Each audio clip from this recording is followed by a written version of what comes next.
सही बच्चों को नमस्कार। हम बात कर रहे हैं सिंगेज अलजेब्रा की, जिसका चैप्टर 14 प्रोबेबिलिटी 2 की हम बात कर रहे हैं, जिसके कंसेप्ट एप्लीकेशन एक्सरसाइज 14.1 की हम बात कर रहे हैं। तो देखते हैं उसका नेक्स्ट क्वेश्चन। देखिए थर्ड क्वेश्चन को ध्यान से पढ़िएगा, इसमें गलती होने के चांसेस ज़्यादा हैं, इसलिए ध्यान से समझिएगा। लिखा in a single throw of 2 dice what is the probability of obtaining the number greater than 7 if 4 appears on the first dice। देखो ये देखना पड़ेगा कि किस चीज़ की प्रोबेबिलिटी निकालना है और कौन सी चीज़ आपको गिवन है, क्योंकि कंडीशनल में यही उल्टा हो जाता है। क्या चीज़ निकालनी वो ऊपर रहेगी और अपान में वो रहती है जो गिवन होती है। ठीक है, अब आप जानते हैं कि नंबर ऑफ सैम्पल स्पेस तो 36 आने वाले हैं। सिंगल थ्रो ऑफ 2 डाइस कहिए या 1 डाइस थ्रोज 2 टाइम्स, बात वही है, क्योंकि दोनों को एक साथ। In a single throw of 2 dice, क्या बता रहे हो?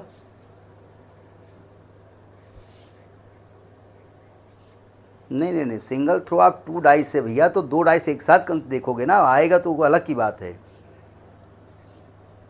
हाँ वो मत देखिए, आप पहले 2 डाइस फेंकिएगा, पहले आप 2 डाइस फेंकिए, इसके बाद बात करिए क्या गिवन है। नहीं समझे?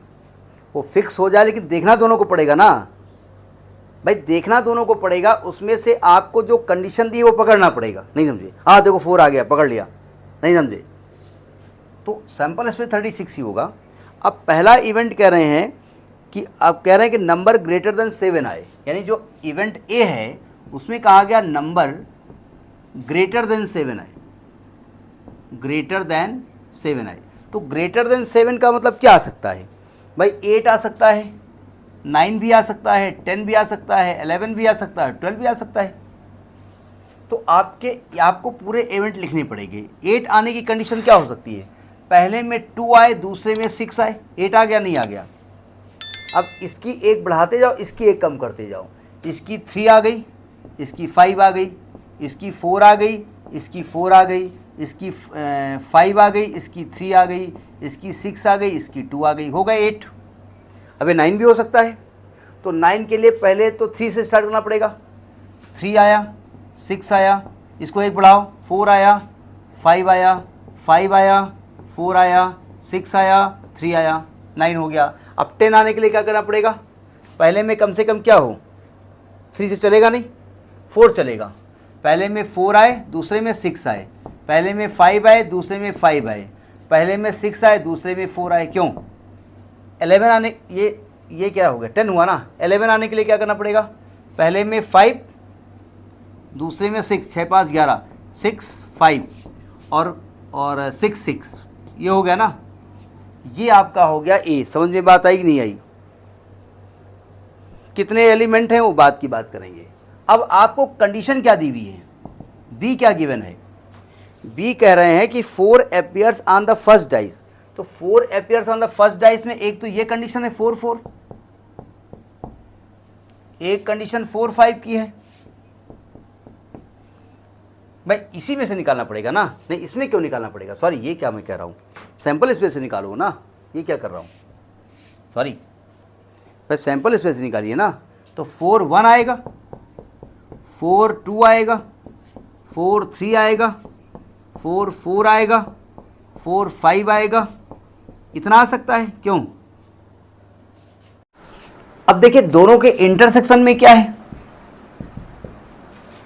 ये तो है नहीं, ये है नहीं, ये है नहीं, ये है ना 4 4, 4 4 है, 4 5 है और 4 6 है। ठीक है, आपको निकालना किसकी प्रोबेबिलिटी है? आपको प्रोबेबिलिटी ऑफ ए निकालना है, जबकि बी ऑलरेडी हैपेंड। ए की प्रोबेबिलिटी निकालना है जबकि बी पहले से हो चुका है। क्या फॉर्मूला होता है? Probability of A intersection B upon probability of B. हमने बताया था एक्चुअली होता क्या है कि जो बी होता है ना वो सैंपल स्पेस काम करता है। वो मतलब फॉर्मूला बाद में यही बनता है जाकर के। ठीक है,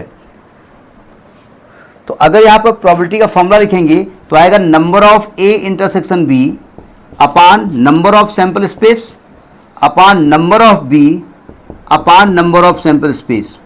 ये दोनों कट गए। ए इंटरसेक्शन बी में कितने एलिमेंट हैं? 1 2 3। और बी में कितने एलिमेंट है? 6। 1/2 विल बी योर आंसर। समझ में बात आई नहीं आई? ये देखना पड़ेगा कि आपको क्या गिवन है और क्या कंडीशन है, मतलब किस चीज़ की प्रोबेबिलिटी निकालनी है और कंडीशन क्या गिवन है। इसमें कन्फ्यूजन स्टूडेंट करता है, ठीक है। और जो आप कह रहे हो फिक्स कर दिए वो बात की बात है। जब आपने 2 डाइस फेंके तो पहले आपको कुछ नहीं देखना है कि 4 फिक्स है कि सम 11 आ रहा है, इससे हमसे मतलब नहीं है। हमारे पास कितनी सैंपल स्पेस आ सकती हैं, बाद में अपनी प्रोबेबिलिटी के बारे में बात करेंगे, ठीक है। नोट करिए।